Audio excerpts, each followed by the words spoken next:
masuk dari atas. Kita tadi pas saat tanah tadi akan menghasilkan tanah kan? Ujung hasil prosesnya adalah tanah. Nah ini dari sampah jadi tanah juga nanti. Nah masuk sampah di sini diproses minimal 1-2 bulan, kemudian keluar tanahnya dari bawah. Jadi masuk terus saja tiap hari keluar dari bawah. Jadi proses ini tidak harus gali lubang, tutup lubang. Jadi satu ini bisa dipakai. Terus. Ini saya pakai juga di rumah sudah sejak 2010. Tidak pernah ganti. Berarti awet. Ditaruh di luar. Cuma di bawah pohon aja. Jadi 2 model yang saya pakai di rumah, jadi tidak ada sampah organik yang keluar. Nah, ini cara pakainya adalah di bagian bawah ada pipa-pipa. Sebenarnya ini untuk penahan sampah yang baru masuk tidak langsung jatuh ke bawah. Nah, jadi dari pipa ini ke atas, ini isinya sampah. Ini proses pengolahan bakteri dan seterusnya terjadi di sini. Dari ini ke bawah, ini isinya tanah. Tanah hasil pengolahan yang terjadi di atas. Nah, bagaimana cara pakainya? Cara pakainya yang pertama adalah oleh penemu ini setelah di pipa tadi dipasang, gitu ya, biar tidak jatuh langsung sampah, ditambah ini. Penahan supaya sampah yang baru masuk tidak juga langsung jatuh. Ini boleh diganti pakai daun pisang, daun yang lain ya, rumput dan seterusnya untuk di bagian dasar. Lama-lama nggak busuk. Memang tugasnya untuk dibusukkan. Memang, jadi tidak boleh diganti dengan fiber misalnya ya, plastik, dia tidak akan busuk, seng ya. Jadi memang ini hanya untuk sementara supaya sampah pertama tidak langsung jatuh. Nah setelah seperti ini posisinya, kemudian dikasih kompos yang kita beli di toko pertanian, ukuran kecil saja, ditabur tipis di bagian dasar sebagai starter awal, supaya bakteri yang ada di kompos tadi bisa mengurai sampah yang nanti akan kita masukkan. Jadi kalau beli satu paket 300 itu termasuk kompos tadi sudah siap pakai. Nah setelah itu apa yang harus dilakukan? Kita punya sampah organik di dapur, tinggal masuk ke sini. Tapi ada syaratnya Bapak Ibu. Yang ukuran besar harus di besarnya ya, misal kulit semangka kecil-kecil. Kenapa harus dikecilkan? Kan mulutnya besar. Karena mulut bakterinya kecil. Jadi makin kecil yang masuk, dia makin cepat untuk terolah. Jadi ada usaha untuk merajang. Dibandingkan dengan yang tadi pakai tanah langsung, nggak perlu rajang. Yang ini perlu dirajang. Jadi dimasukkan. Nah, untuk tahap pertama memang ada syaratnya Bapak Ibu. Kita pakai tambahan ini. Ini namanya bioaktivator EM4. Mungkin sering kita sudah lihat di toko pertanian ada. Satu botol ini kira-kira harga 20.000 mungkin ya. 20.000. Ini untuk pertanian. Dia ada yang warna pink, ada yang warna biru. Kita pakai untuk yang pertanian. Ini isinya bakteri. Kalau dicium wanginya kayak tetes tebu. Bau manis-manis gitu. ganti tetes tebu. Itu malah susah nyarinya, harus ke Maduki semua kan. Ini aja. Tapi saat Bapak Ibu pakai, sebenarnya satu ini bisa dipakai se-RT. Jadi cara pakainya adalah dituang. Kita cuma butuh 1 tutup botol saja. 1 tutup botol dicairkan dengan 1 liter air. Dicampur dengan 1. Jadi 1 tutup botol.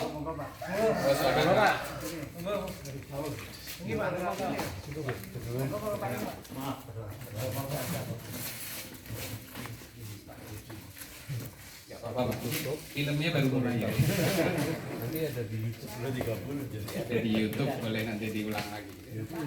Jadi tadi kita kembali, 1 tutup botol dicampur dengan 1 liter air. 1 liter air. Dimasukkan ke dalam spray seperti ini. Setiap sampah yang sudah dirajang disemprotkan. Semprot sampai rata. Terus dimasukkan lagi, semprot lagi. Terus saja seperti itu kira-kira 1-2 minggu. Model masukin semprot, masukin semprot, masukin semprot. Setelah 2 minggu asumsinya bakterinya sudah ada di sini. Nggak perlu lagi kita semprot-semprot lagi. Tinggal masuk sampah, masuk, dia sudah jalan.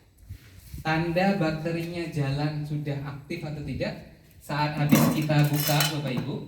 Ini habis ditutup lama kan? Kita buang sampah, ada uap panas yang keluar. Kayak orang buat tape kan panas ya Bapak Ibu. Berarti ada proses mikroorganisme yang bekerja di sana. Kalau dia sampahnya masih sama bentuknya, kering, tidak berarti tandanya tidak terproses. Berarti tugasnya kita semprot lagi sampai itu terproses. Jadi dimasukkan simple seperti itu. Kalau dia bau berarti dia ada yang salah juga. Seharusnya tidak bau. Tidak. Berarti nggak ada kayak belatung-belatung itu ya? Ada belatung berarti ada juga. Jadi dia prinsipnya karena dia tidak seperti tanah tadi, dia kita harus jaga kondisinya lembab, tidak terlalu basah. Padahal sampah dapur kita kan tadi basah ya. Jadi kita menjaga supaya dia tidak terlalu basah. Tidak juga. Jadi mungkin ditiriskan dulu, tidak masuk semua air. Tapi kalau dia sudah terlanjur basah di dalam ini dan mengeluarkan bau, kita perlu menambahkan supaya ada air yang terserap. Contohnya misalnya nambahin serbuk gergaji, daun-daun yang kering dihancurin ya, dimasukin untuk airnya terserap oleh tadi. Kalau dia terlalu basah diituin, kalau terlalu kering dia kita tambahkan air. Air apa yang ditambahkan? Air cucian beras boleh. Sebaiknya tidak air PDAM. Karena PDAM itu ada kaporit yang mematikan bakteri. Air sumur boleh, atau air PDAM didiamkan dulu semalam terus baru dituang. Mau nambah yang iseng boleh juga, air seni juga boleh masuk. Jangan Bu, jangan langsung, karena kalau air itu kita masukkan langsung mati juga. Karena Cucian beras panas. juga dari PDAM. Kenapa? Cucian berasnya juga dari air PDAM. Oh iya, Kenapa? ya, betul juga ya. Ya.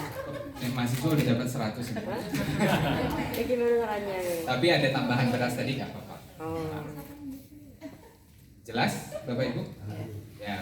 Setelah itu, setelah diisi kurang lebih 1 kali 1 minggu perlu Aduk-aduk. Jadi memang dia butuh perawatan sedikit. Karena apa? Kita sedang memelihara bakteri. Jadi supaya bakterinya hebat bisa ngolah sampah kita. Jadi setiap minggu perlu diaduk. Aduknya ya pakai masker boleh, pakai sarung tangan. Siapa tahu nanti ada belatung, ada apa gitu ya. Nah, kurang lebih proses ini lebih dari 1 bulan Bapak Ibu. Saat dia keluar jadi tanah. Kalau dia ada yang terjatuh misalnya sampah, naikin lagi ke atas. Terus aja.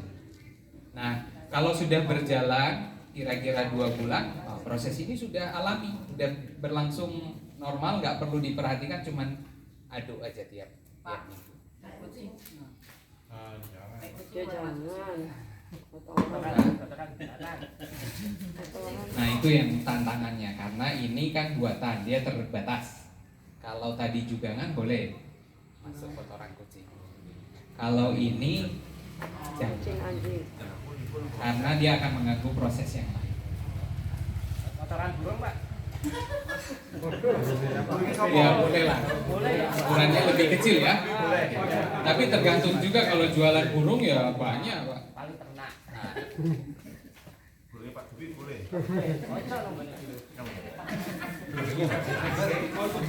Ada pertanyaan Bapak Ibu terkait dengan metode yang kedua?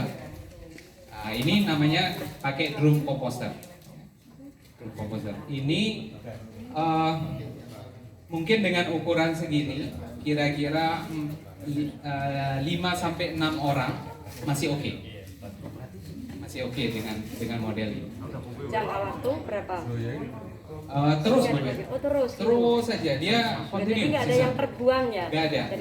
Dari tanah. Terus kemudian tanahnya diambil ya, diambil, dimasukin ke pot. Nah ini terus saja jalan terus. Nah yang perlu kita rawat adalah dia bisa berjalan dengan baik. Ada pertanyaan lagi Bapak Ibu? Keluar sendiri. Kalau dia udah ukuran kecil, pasti jatuh ukuran sendiri. Jadi satu tempat di bagian dasar. Kalau mau diutik-utik juga boleh. Yang penting keluarnya sudah jadi tanah. Warnanya coklat hitam, tidak berbau lagi.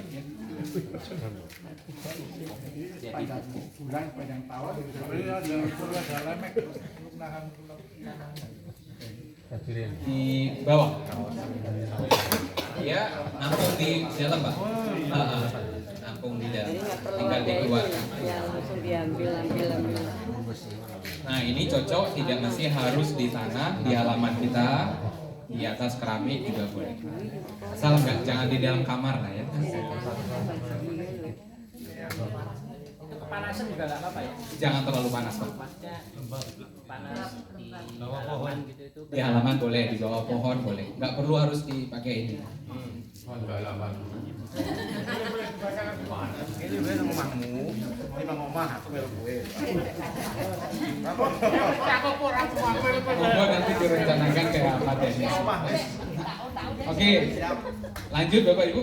Berarti kita sudah. Tadi kan ditaburin kayak pupuk ya beli. Ya. Seandainya sudah keluar tanah tadi untuk taburan bisa nggak? Tanah yang keluar. Dibalikin. Enggak, kan kita sampah organik masuk kan itu ditaburin. Nah tanah yang itu keluar tadi untuk taburin itu bisa nggak? Oh, menjadi taburan starter lagi. Taburan Hasil. tanah tadi hanya di awal saja. Oh, Jadi kan pertama posisinya kayak gini. Iya. Sebelum dimasukkan sampah, ditabur tanah tadi, kompos tadi. Tipis saja. Sekali itu aja. Oh enggak, kalau mau buat lagi, kalau mau buat lagi terus itu bisa menjadi starter enggak tanahnya? Oh bisa. maksudnya Bisa. Kalau mau buat di Nah, tong yang lain ya, bisa. saya mau dua. Boleh. biar nggak satu. Tapi kalau paket ini sudah termasuk itu juga. Sudah ada Sudah. itunya. Dan itu juga butuhnya cuma sedikit, bisa bagi-bagi. Oke, ada lagi Bapak Ibu? Biopori belum ya? Nyala. Oh belum. Habis ini. Pak, kalau sistem bakteri udah jalan, itu kita masukin sampah baru, perlu disemprot atau diaduk aja? Diaduk aja. Tidak perlu lagi. Oh, berarti Jadi sudah jalan. kesudahannya cuma sedikit ya? Cuma Cairan sedikit. ini ya? Kalau dia terlalu kering boleh tambah ini, atau dia belum jalan tambah lagi. Hujanan nggak apa-apa Pak. Nggak apa-apa. Kan ada Aman. tutupnya. Untuk sampah kotor itu setiap hari Pak. Kalau di setiap hari kita buka sore terus setiap hari kita buka tutup enggak? Nggak apa-apa. Ya, memang sistemnya Bapak Ibu dalam teori pengomposan itu ada dua sistem. Ada yang butuh udara sama yang tidak butuh udara. Aerobik sama anaerobik. Nah, yang ini sistemnya aerobik. Jadi saat dibuka masuk udara nggak masalah. Makanya perlu diaduk. Diaduk itu sebenarnya untuk apa? Selain mencampur jadi satu tadi, dia bakteri tadi yang di bawah kan nggak dapat udara. Pas diaduk kena udara, dia bisa jalan lebih maksimal. Jadi pengadukan itu wajib. Jelas Bapak Ibu? Dan jelas ya. Lanjut kita episode berikutnya.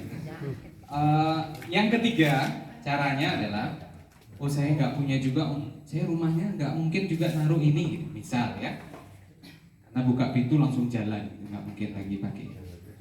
Yang cara yang ketiga yang paling kecil adalah biopori. Jadi artinya cara yang ketiga ini butuh usaha lebih. Jadi tongkatnya Tongkat ini.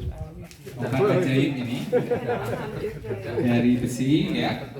Nah, ini untuk tongkat buat lubangnya. Jadi modelnya diputar. Terus di sini ya sampai sore nanti.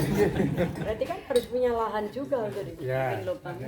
Iya, tapi boleh yang kecil, Pak. Misalnya contoh ya, di pinggir itu di saluran, di dalam saluran air itu dilubangin bisa kan? Jadi kecil, hanya 10 cm. Terezo.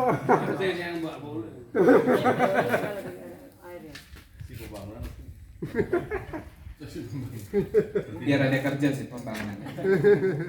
Nah ini di lubang, kira-kira dalamnya kalau secara teorinya 80 cm. Jadi kira-kira ya segini. Tapi kan Bapak kemarin buat 50 cm udah keras, pakai linggis. batu. Akhirnya ya yang penting ada lubangnya dulu. Ini kalau belum ngelubangin tapi udah bilang keras ya. Ini harus niat dulu kan? Niat dulu untuk ngelubang. Nah setelah berlubang, gitu ya, setelah berlubang, jadi prinsipnya ini untuk ngorek dan diputar lagi untuk narik hasil tanahnya. Jadi tanahnya lengket di situ dikeluarkan, ya. Terus saja sampai lubangnya cukup. Nah setelah itu di bagian atasnya, kalau dirasa tanahnya itu cepat ambrol ya, itu bisa dikasih casing. Casingnya itu pakai pralon. Pralon nggak usah sampai bawah. Kalau mau sampai bawah boleh, tapi dengan syarat pralonnya di lubang-lubang. Di lubang sekeliling itu boleh sampai bawah 80 cm tadi. Tapi kalau mau atasnya saja 20 cm, 30 cm boleh. Untuk menjaga supaya nggak ambrol. Nah, bagian atasnya ditutup pakai pot kah, pakai floor drain yang di kamar mandi boleh. Cara pakainya setelah jadi lubangnya, cara pakainya dibuka, kemudian dimasukkan sampah organik. Harus dipotong. Jadi syaratnya karena dia lubang kecil harus dipotong, dimasukkan ke situ terus sampai penuh. Habis itu ditutup, penuh, harus ada lubangnya. Karena jumlahnya tidak cukup 1. Kayaknya kalau di rumah minimal harus ada 4 ya. Lebih ribet ya. Iya, lebih ribet. Tapi pilihan kita masing-masing kan keterbatasan. Ada lahan ada yang tidak punya lahan. Jadi dari cara ini rasanya tidak punya alasan tidak ngolah sampah organik. Jadi sampah organik kita yang 60% kita hasilkan setiap hari, mudah-mudahan bisa selesai di rumah kita masing-masing. Ini nggak perlu tambah lagi tadi, nggak perlu tambah bakteri, nggak perlu diapa-apain, langsung karena dia berhubungan dengan tanah. Kira-kira bisa jadi kompos dalam waktu 1-2 bulan. Kemudian udah ditanda penuh, dicatat lubang yang itu mulai kapan. 2 bulan kemudian dibongkar lagi pakai cara yang sama. Komposnya bisa dipanen, diambil. Lubang yang sama bisa dipakai untuk sampah berikutnya. Jadi begitu terus. Nah kebetulan untuk cara ini saya tidak pakai di rumah. Karena nggak ada tenaga untuk muter-muter. Nah kalau mau silakan. Ini juga sangat efektif. Ini ada 2 fungsi Bapak Ibu. Yang pertama fungsi biopori itu adalah sebagai pengolah sampah. Yang kedua fungsinya sebagai resapan air hujan. Jadi dia bisa menambah cadangan air tanah kita. Mungkin begitu Bapak Ibu, ada pertanyaan kira-kira? Jadi kira-kira produk mana yang bisa dibeli nanti? Empat lubang itu selamanya ya, cuma gonta-ganti gitu. Betul, dengan asumsi 1 lubang ya bisa bertahan 1 bulan. Tergantung banyaknya Itu sampah. kalau yang itu sama seperti rosida itu bukan? Betul. Ya kalau Kalau nggak ditanam di tanah, maksudnya ditanamin tapi pakai kayak pot gitu, itu model yang ditanam hanya 20 cm, 30 cm. Betul, bisa. Jadi di dalam materi yang kemarin di-share, mungkin sudah di-share ke keluarga masing-masing. Ada pilihan satu lagi sebenarnya. Kalau biopori kan di dalam tanah. Nah ini ada pilihan satu lagi, kita tambah pralon di atas tanah. Namanya losida. Kalau mau lihat gambarnya, Pak RT 02 udah nempel itu di depan rumah Pak almarhum Pak Lubis. Sudah ada gambar besar losida, bisa ditaruh di dalam pot besar. Cuman pralon kira-kira 80 cm juga, dan ada tutupnya. Jadi sampah juga masuk di sini. Tapi bawahnya tanah. Bawahnya tanah. Jadi dia akan turun. Tapi pakai Nggak usah. Hanya murni sampah dapur masuk terus saja kan. Betul. Pakai Nggak perlu. Secara teori nggak perlu, tapi kalau kita ingin lebih cepat, tambah.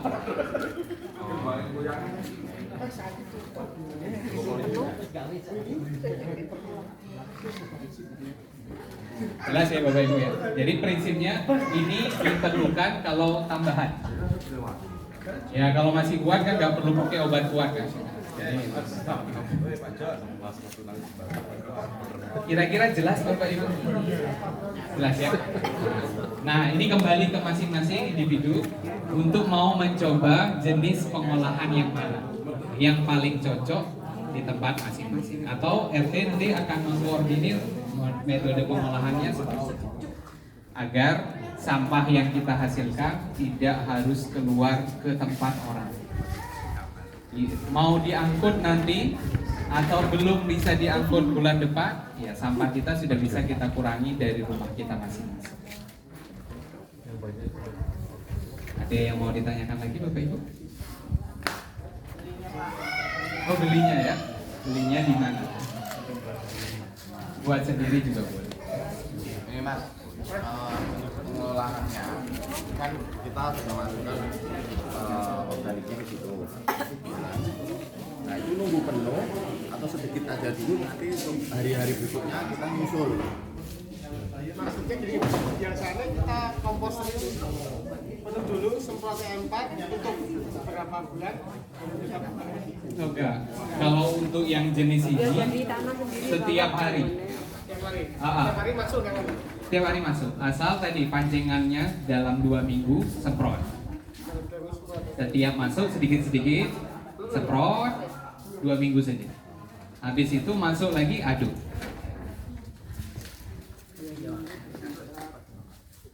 Itu kalau sisa minyak goreng itu Nggak bisa. Nggak bisa. Namanya itu khusus organik Pak. Jadi sayur-sayuran itu, makanan. ke situ ya. Sing masuk kalau minyak goreng. Minyak goreng tidak bisa. Minyak goreng dikumpulin. Dikumpulin. Ada yang ngambil. Pak RT 02 kemarin nyoba aplikasi, Bapak Ibu boleh tuh HP-nya diinstal. Namanya ada 2 aplikasi, bisa rapel.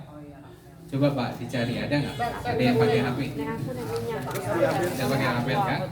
Terus bisa diinstal, nanti sampahnya dijemput. Khusus anorganik dan minyak jelantah. Terus kemudian satu aplikasi lagi namanya Duitin. Tapi memang harus kita pilah sesuai jenis yang mereka mau ambil. Karena mereka beli sampahnya. Ya kan kita juga nggak mau beli sembarangan kan? Jadi mereka akan tertentu membeli. Tapi kalau sampah organik tidak. Itu diinstal di HP pakai aplikasi, ada namanya Rapel dan Duitin. Dan mungkin ada minimal sampah yang bisa diangkut. Misalnya 1 kilo kah atau apa? Nggak ada ya? Sini angkut ya. Terakhir kapan Pak? Kemarin ini. Oh berarti aman masih ya? Karena infonya loadnya lagi tinggi. Karena semuanya butuh. Jadwal pengangkutannya misalkan jadwal pengangkutan bukan ini. Mereka agak Karena banyak yang menghubungi sekarang. Nah boleh, sangat boleh diinstal tadi aplikasi tadi, tapi untuk anorganik. Yang organik ya kewajiban kita untuk Selesai berarti sampahnya, nggak ada lagi yang harus dibakar, nggak harus dibuang ke rumah tetangga, nggak harus diangkut ke kantor. Selesai nggak Bapak Ibu? Ada sampah lagi yang belum terselesaikan? Oh, residu. Itu udah terlanjur di Oke Bapak Ibu, organik selesai, anorganik, kemudian ada sampah udah terlanjur di residu. sampah yang kemarin. Misalnya sampah Bipori tadi kan nggak perlu semprot pakai M4 Pas. ya, tapi seandainya kita semprot Boleh mempercepat. Sampah yang ketiga adalah Bapak Ibu, tadi kita sudah selesai sampah anorganik bisa kita setorkan ke pengepul, pemulung, rapel, duitin. Sampah organik kita selesaikan di rumah masing-masing, gitu ya. Sampah yang ketiga adalah sampah residu. Sampah residu ini contohnya popok ya, popok dewasa, popok anak, popok ibu-ibu setiap bulan, gitu ya. Tisu ya, styrofoam itu masuk dalam kategori residu. Artinya sampah yang ketiga ini sampah yang tidak bisa diolah oleh alam dan sampah tidak bisa diolah oleh pabrik. Berarti tugasnya kita dalam kondisi kayak gini apa yang kira-kira harus kita lakukan? Recycle. Pakai teori sakit itu Bu, lebih baik mencegah daripada mengobati. Sebisa mungkin jenis sampah yang kita sudah tahu residu jangan mau bawa masuk ke rumah kita. Semaksimal mungkin diminimalisir. Tisu jadi residu. Tisu bisa diganti dengan apa? Sapu tangan. Kapas ibu-ibu bersihin muka tiap malam bisa diganti dengan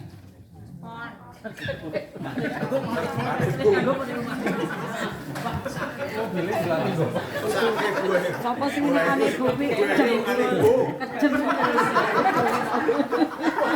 bisa dicoba. Tapi sekarang ada Bapak Ibu yang sudah menjual kain pengganti kapas. Jadi bisa dipakai terus saja cuci. Oke, cuci pakai. Ya kayak anduk kecil gitu harganya. Anduk kecil. Tapi memang ribet Bapak Ibu, ribet. Tapi kalau saat kita bicara sampah semakin praktis, semakin banyak sampah yang kita hasilkan. Kemudian ada styrofoam. Styrofoam juga secara teknologi sekarang masih minim sekali pemanfaatannya. Dimasukkan ke tanah nggak busuk, nggak ada pabrik yang mau menerima juga. Nah akhirnya apa yang kita harus lakukan? Kalau dulu mungkin kita bayangin styrofoam itu mungkin untuk pas beli TV, beli kulkas, kan nggak tiap hari beli TV, beli kulkas ya. Tapi sekarang untuk pembungkus makanan juga iya. Mie goreng ya, yang warnanya putih itu ya. Itu nggak bisa diolah Bapak Ibu. Dan kalau untuk makanan sebenarnya kita harus hindari karena jenis itu sebenarnya jenis plastik yang ada satu zat di situ yang kalau kena panas dia akan memicu sel kanker kita. Kalau kena panas yang kita makan secara langsung. Nah kalau sampah tadi itu bisa dikurangi, itu lebih baik untuk dikurangi. Kalau makanan berarti supaya bungkusnya tadi nggak masuk ke rumah, apa yang kita harus lakukan? Di tempat, ya. Yang kedua, masak sendiri. Yang ketiga, beli boleh, bawa tempat sendiri, ya kan? Beli bawa tempat sendiri di sana. Ada langganan mie ayam enak sekali di sana, tapi pakai styrofoam, bawa Tupperware sendiri. Untuk bungkus. Caranya memang ribet Bapak Ibu, tapi itu untuk mengurangi sampah yang masuk. Coba Bapak Ibu bayangin, kita belanja di pasar Banteng ya. Belanja banyak, dikasih plastik ya. Beli nggak Bapak Ibu? Gratis kan? Tapi Bapak Ibu sebenarnya kita sangat-sangat apa ya? Coba kita dipikirin. Di Yukarto itu sudah sampah belum? Atau masih bahan plastik baru? Yang dikasih ke kita, dibungkusin belanjaan kita itu baru atau bekas? Campur ya? Nah, oke. Katakanlah baru, berarti baru beli plastik tadi, dibungkusin makanan kita atau dibungkusin sayur kita, pulang ke rumah, nggak ada 5 menit ke rumah kita bongkar, jadi sampah. Jadi umur plastik tadi cuma 5 menit. Bayangkan kalau ya udah bawa aja plastik dari rumah, belanja di sana untuk apa? Mengurangi tadi. Jadi memang prinsipnya harus mengurangi sampah yang masuk ke rumah kita. Ya rumit karena memang belum biasa. Saat sudah dilakukan seminggu 2 minggu, ya mudah-mudahan jadi biasa. Jadi selain bawa uang, bawa dompet, bawa plastik sendiri. Seharusnya gitu ya. Jadi menurut penelitian memang sampah ibu-ibu lebih banyak daripada sampah bapak-bapak. Ibu-ibu itu memang penghasil sampah terbesar. Iya, jelas. Tapi ternyata penelitiannya berlanjut. Ternyata ibu-ibu yang lebih peduli lingkungan daripada bapak-bapak. Jadi kalau ibu-ibu sudah peduli terhadap sampah, bapak-bapak pasti ngikut. Ikut membuat sampah. Ikut membuat sampah. Oke, ibu-ibu, bapak-bapak, masih ada pertanyaan kira-kira? Sudah jelas ya? Nah, sudah punya gambaran akan mulai mengelola yang model yang mana? Monggo. Banyak model. Dan sekarang juga misalnya ingin belajar lagi lewat YouTube kah, lewat Instagram kah, sangat banyak materi-materi. Satu kali aja Bapak Ibu nyari di YouTube ataupun Instagram, setiap saat muncul banyak pilihan yang lain. Karena udah pakai teknologi AI ya, dia bisa baca pikiran kita mau cari apa. Jadi kalau yang sering dangdutan, pasti itunya YouTube-nya dangdut semua. Oke Bapak Ibu. Oke Pak. Itu sehari 2 hari tidak masalah, tapi kalau sudah seminggu lama-lama kan residenya banyak. Nah, itu bagaimana kemanakan kalau belum ada yang ambil? Ya nggak tahu juga. Bukan ininya Pak dokter ini. Bukan. Dalam kondisi seperti ini pasti tidak ada yang bisa menjawab Pak. Tugas kita adalah mengurangi semaksimal mungkin, ya. Karena apa Bapak Ibu? Pertanyaannya apa yang bilang? Kalau mau gampang memang Bapak Ibu cukup bakar sampah saja. Itu cara paling gampang ngolah sampah, bukan ngolah sampah. Cara gampang menghilangkan sampah kita dengan cara membakar sampah. Gak ada tempat khusus. Gak ada tempat bakar sampah, ya beruntung Pak. Karena apa Bapak Ibu? Membakar sampah itu sebenarnya sedang membagikan sampah kita ke tetangga-tetangga. Katanya juga polusinya juga bahaya bagi Betul. tempat saya. Polusi pembakaran sampah plastik itu loh, katanya bahaya untuk tubuh Tubuh juga. kita. Ya, Tidak hanya polusi yang bahaya, polisi Ya. juga bahaya. Jadi Betul sekali. Saya ingin jelasin itu.